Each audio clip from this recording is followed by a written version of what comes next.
दोनों नॉर्थ और साउथ। वैसे ही जंगल में हजारों साल पहले एक युवा, 6-7 साल का युवा,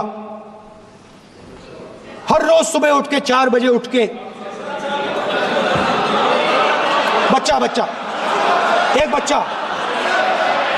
एक बच्चा, वाह बहुत बढ़िया, एक बच्चा 4 बजे उठ के तपस्या करता था।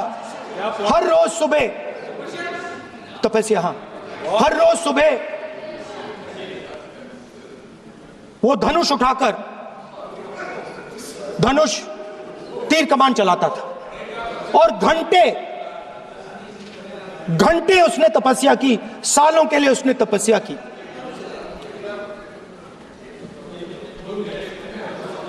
पास लोगों को पता लगने लगा कि लड़का है। यही तो आप नहीं समझ सकते हो, यही प्रॉब्लम है, यही तो प्रॉब्लम है। धनुष में तपस्या है, मनरेगा के काम करने में तपस्या है।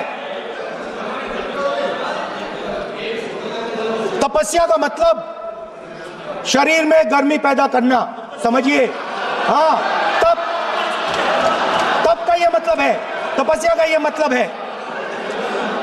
तो ये तपस्या कर रहा था, लोगों को पता लगा और वो गुरु के पास गया। लड़के का नाम एकलव्य था और वो गुरु के पास गया और उसने कहा, गुरु द्रोणाचार्य जी, मैं सालों से धनुष चलाना सीख रहा हूं, मैंने अपनी पूरी शक्ति इसमें डाली है,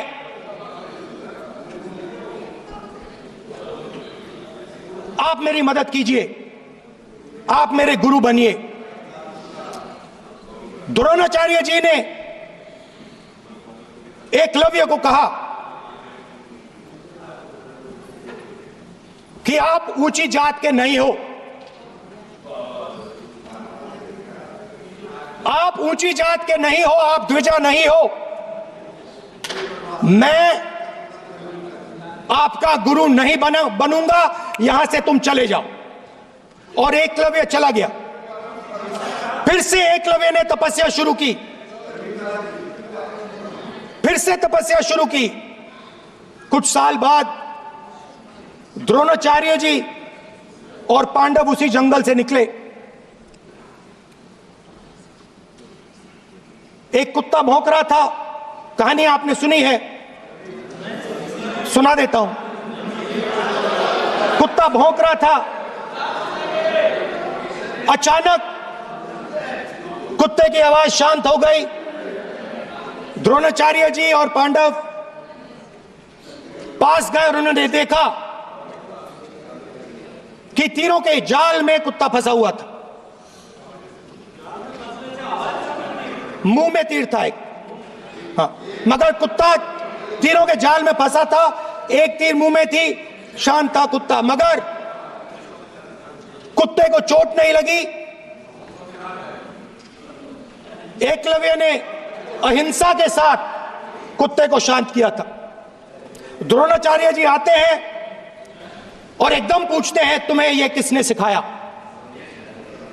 एकलव्य जवाब देता है, द्रोणाचार्य जी,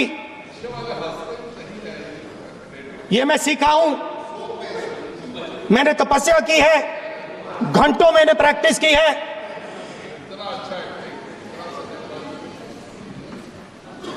आपने मुझे गुरु बनने से मना किया था, तो मैंने एक मूर्ति,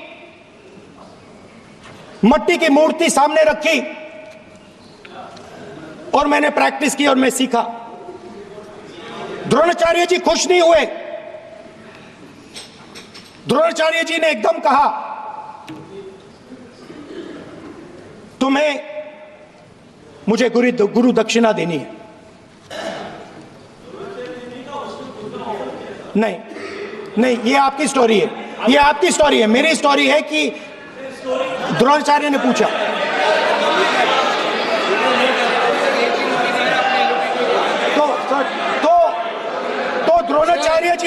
Sir, the PM will not speak. You have to understand. If you are not giving order, Prime Minister has to speak. That you have to understand. If you are not giving protection, if you are not giving protection to LOP, then Prime Minister has to speak here. I will tell you. We will be very clear. ठीक है sir. माननीय सदस्य, आपको मैंने कई बार कहा, आप धमकी शब्दों में मत बोला करिए। एक मिनट जाती द्रोणाचार्य जी संसदीय ने कार्य मंत्री बोले, कितने डिस्टर्बेंस कर रहे थे। द्रोणाचार्य जी ने कहा कि मुझे आप गुरु दक्षिणा दीजिए। मेरी स्पीच ले ली आपने। तो द्रोणाचार्य जी ने उनसे कहा कि गुरु दक्षिणा के लिए मुझे तुम्हारा हुनर, तुम्हारा भविष्य, तुम्हारा अंगूठा चाहिए। और एकलव्य ने अंगूठा काट के द्रोणाचार्य को दे दिया।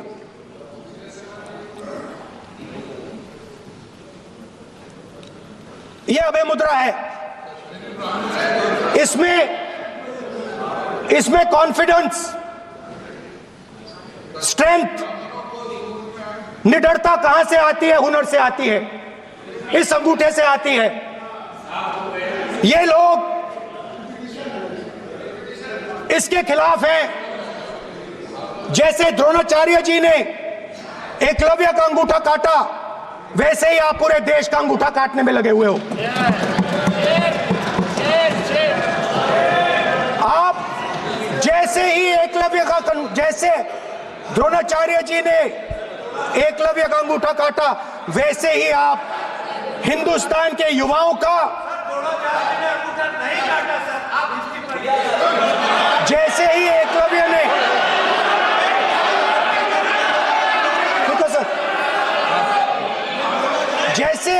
जैसे एकलव्य का अंगूठा काटा गया, वैसे ही आप हिंदुस्तान के युवाओं का, सबका अंगूठा काटते हो।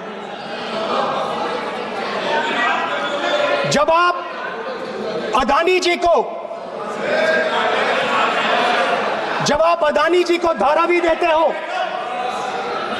तो आप धारावी के जो एंटरप्रेन्योर्स हैं, जो स्मॉल एंड मीडियम बिजनेसेस हैं, उनका आप अंगूठा काटते हो। जब आप हिंदुस्तान के पोर्ट्स, एयरपोर्ट्स, डिफेंस इंडस्ट्री, ये सब जब आप अदानी को देते हो,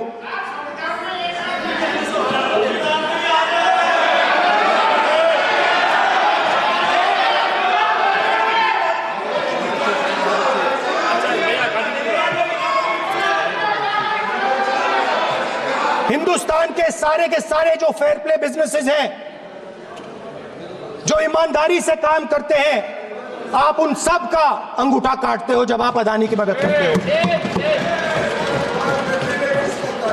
कॉन्स्टिट्यूशन में लैटरल एंट्री कर आप हिंदुस्तान के युवाओं का, पिछड़ों का, गरीबों का अंगूठा काटते हो।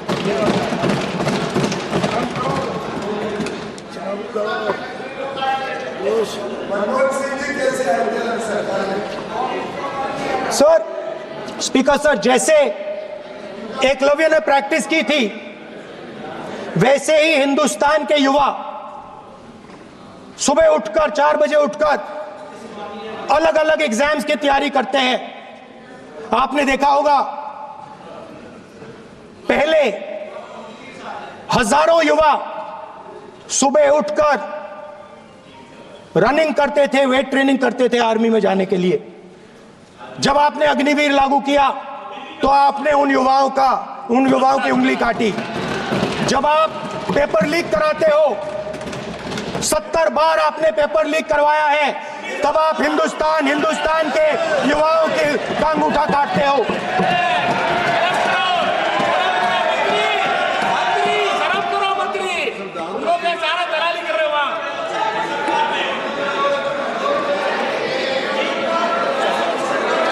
आज बाहर, दिल्ली के बाहर आपने किसानों पर टीयर गैस चलाया है, आपने किसानों पर लाठीचार्ज किया है।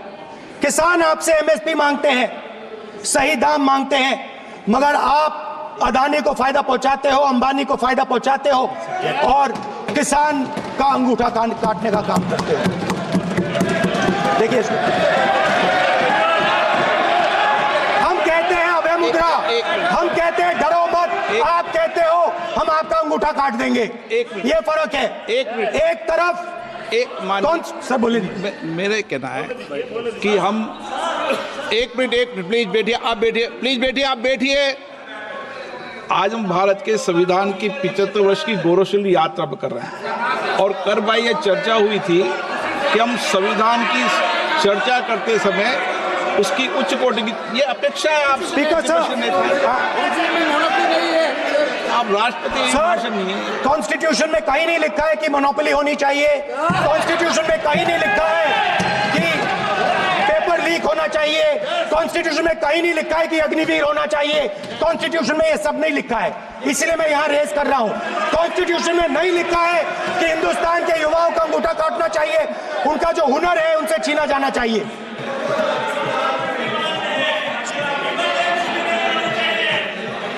बैठे बैठे कर रहे हैं सर, 5 बजे अब भी बैठे बैठे करेंगे। अब कुछ नहीं बोलना है उससे। 5 बजे देखिएगा, 5 बजे देखिएगा क्या करते हैं। स्पीकर सर, मिलेगा। मैं कुछ दिन पहले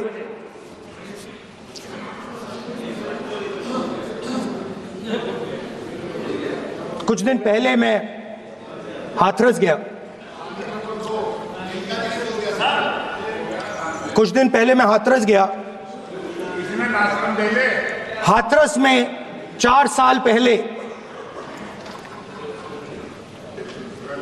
एक लड़की का बलात्कार होता है। गैंग रेप होता है। 3-4 लोग गैंग रेप करते हैं। मैं 2-3 दिन पहले उस लड़की के परिवार के घर में गया।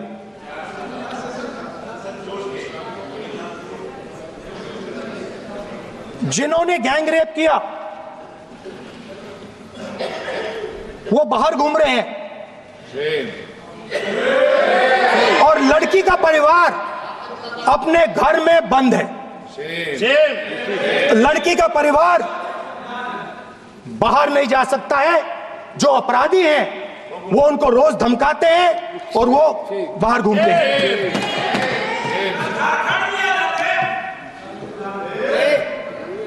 परिवार ने मुझे बताया कि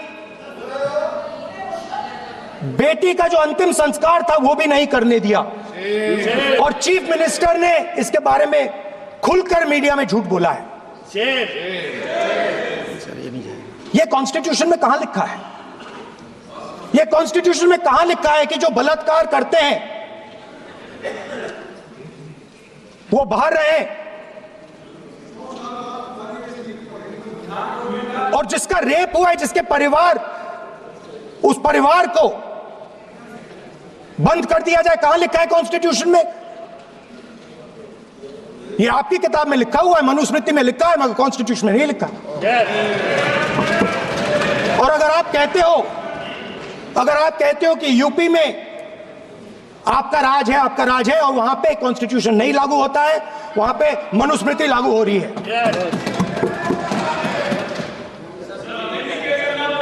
परिवार ने मुझे कहा कि यूपी की सरकार ने उन्हें वायदा किया था, कहा था कि हम आपका रिलोकेशन करेंगे, आपको कहीं और रहने की जमीन देंगे। आज तक 4 साल हो गए हैं, आज तक उनका रिलोकेशन नहीं किया गया है। और हर रोज उन्होंने मुझे फोटो दिखाई, वो बाहर निकलते हैं और जिन्होंने बलात्कार किया वो धमकाते हैं उनको। तो मैं इस हाउस में कहना चाहता हूं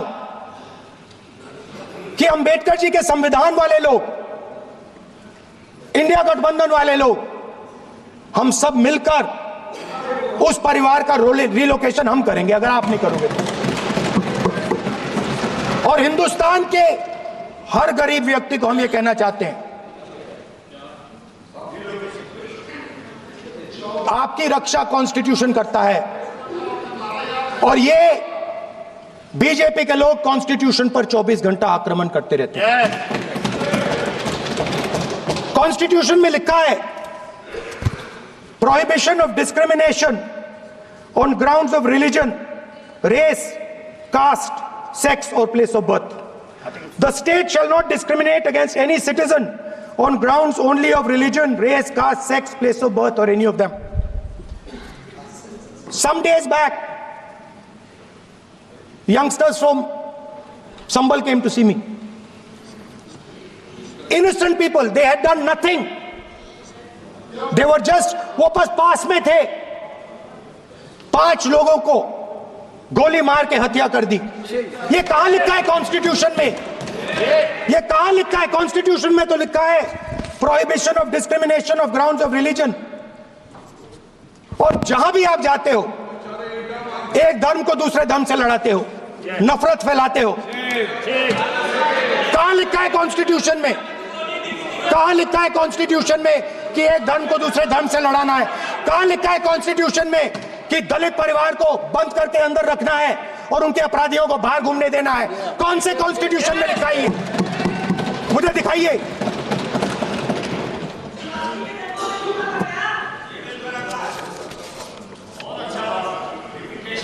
स्पीकर सर, हमने, हमारी जो विचारधारा है, इंडिया गठबंधन की विचारधारा है, वो देश में कॉन्स्टिट्यूशन लाई है।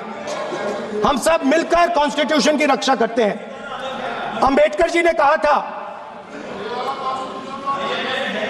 If there is political equality but no social and economic equality, political equality will be destroyed. ये अंबेडकर जी के शब्द हैं, और आज ये बात सबके सामने है। पॉलिटिकल इक्वालिटी जो थी वो खत्म हो गई है। हिंदुस्तान के सारे इंस्टीट्यूशंस कैप्चर कर लिए गए हैं। सोशल इक्वालिटी नहीं रही, फाइनेंशियल इकोनॉमिक इक्वालिटी नहीं रही। इसीलिए हमारा अगला कदम जाति जनगणना होगा। हम देश को दिखाना चाहते हैं कि आपने किन लोगों का और कहां कहां अंगूठा काटा है। हम दलितों को, आदिवासियों को, पिछड़ों को, किसानों को, मजदूरों को दिखाना चाहते हैं कि आपने किस किस का अंगूठा काटा है। इसलिए जो मैंने वायदा किया था, इसी हाउस में यहां हम कास्ट सेंसस लागू करेंगे, और उसके बाद हिंदुस्तान में एक नए तरीके का विकास होगा, एक नई तरीके की राजनीति होगी। जो मैंने पहले कहा था, जो आपको अच्छा नहीं लगता है, 50% रिजर्वेशन, उस दीवार को हम यहां तोड़ेंगे। 50% रिजर्वेशन की दीवार और जाति जनगणना हम यहां करा के दिखाएंगे। आपको जो कहना है कर लो, कह लो।